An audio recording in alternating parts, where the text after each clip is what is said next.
Hey book lovers, and welcome back to Ace Book Talk.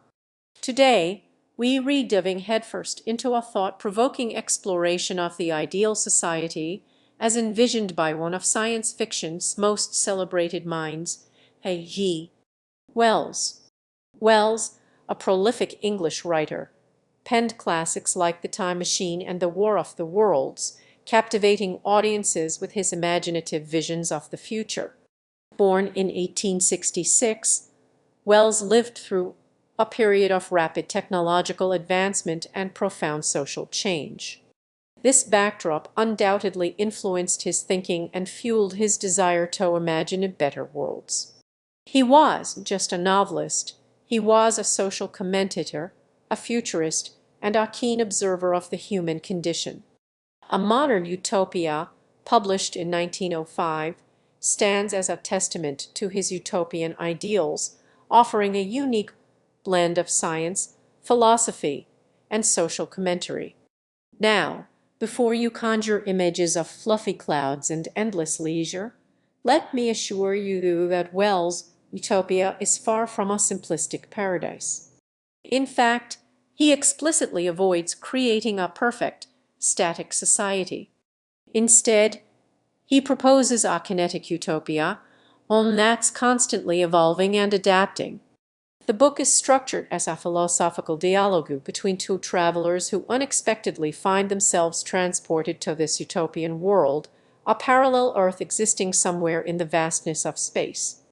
This world, unlike our own, is governed by a voluntary order known as the samurai. Don't picture sword-wielding warriors, though. These samurai are the intellectual elite, dedicated to public service, lifelong learning, and a rigorous code of conduct. They are not a ruling class in the traditional sense. Rather, they are the guides, the administrators, the individuals who are committed to the well-being of society as a whole. Membership is earned through dedication and testing, and it demands a significant commitment from those who choose to join its ranks. Wells explores how various societal structures would be organized in this utopia. He delves into the economic system, advocating for a form of regulated capitalism where individual initiative is encouraged, but extreme wealth disparities are minimized. Private property exists, but it's subject to certain limitations and regulations to prevent the accumulation of excessive power. He also touches upon the family structure, proposing a system of regulated marriage and responsible parenthood.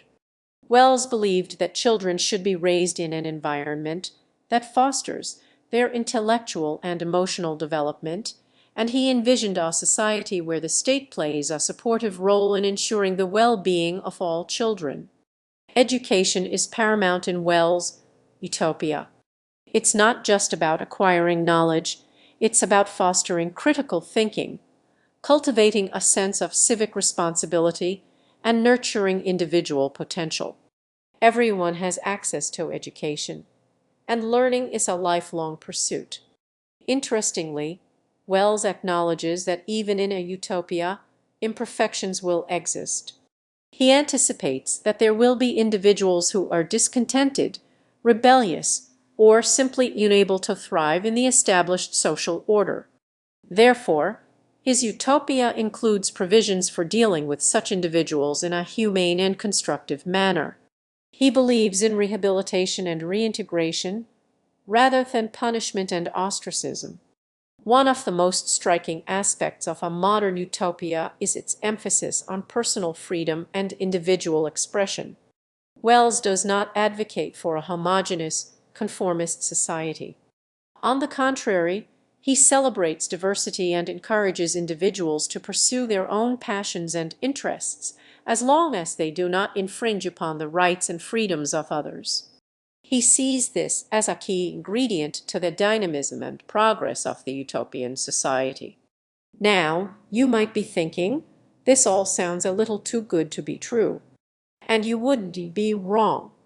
Wells himself acknowledges the challenges and complexities involved in creating and maintaining a utopia. He doesn't present it as a fixed destination, but rather as an ongoing process of striving, learning, and adapting. It is an ideal toward which to aim, while understanding that perfection is unattainable. So, what are the lasting lessons we can glean from a modern utopia? Firstly, it challenges us to critically examine our own societies and to identify the areas where improvement is needed. Wells prompts us to question the status quo and to envision alternative ways of organizing our social, economic, and political systems. Secondly, the book underscores the importance of education, civic engagement, and personal responsibility. Wells reminds us that a better world is not simply handed down from above. It requires the active participation of informed and engaged citizens. Finally, a modern utopia emphasizes the enduring value of hope and optimism. Wells believed that humanity is capable of great things, and he encourages us to never give up on the pursuit of a better future, even if we never fully achieve utopia. The act of striving towards it can make our world a more just, equitable, and fulfilling place. A modern utopia is a blueprint for a perfect society, but an invitation to imagine, to question, and to strive for a better world. It's a reminder that the future is not predetermined, but is shaped by the choices we make today. Thanks for joining me on this journey through V. Wells' A Modern Utopia. I hope this exploration has sparked your imagination and inspired you to think critically about the world around you. If you enjoyed this video, be sure to like and subscribe for more book recommendations and thought-provoking discussions. What are your thoughts on utopias? Let me know in the comments below. Until next time, happy reading!